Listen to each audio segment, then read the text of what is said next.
Bentornati a Radar Speciale Elezioni. Adesso parliamo di una emergenza che purtroppo porta puntualmente in prima pagina la nostra regione, l'emergenza della sanità. Quante volte abbiamo detto che uno dei nodi centrali del problema è la sanità del territorio e l'attenzione verso chi ha bisogno nelle aree più disagiate.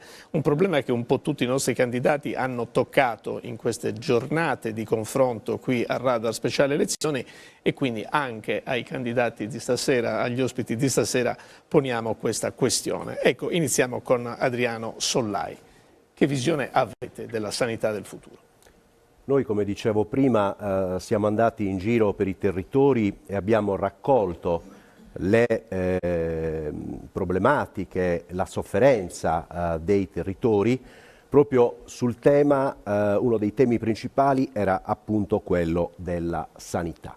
Ora, io in generale ritengo che la Sardegna non vada amministrata, la Sardegna vada governata. In una prospettiva di dare un autogoverno alla Sardegna, io credo che sia veramente incredibile che per tutti questi anni vi sia una situazione sanitaria disastrosa, soprattutto nelle aree interne.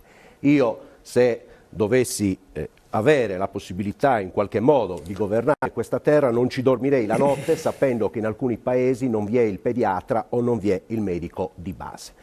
Quindi credo che qualcosa sia andato storto, quantomeno negli ultimi 10 anni, possiamo dire così.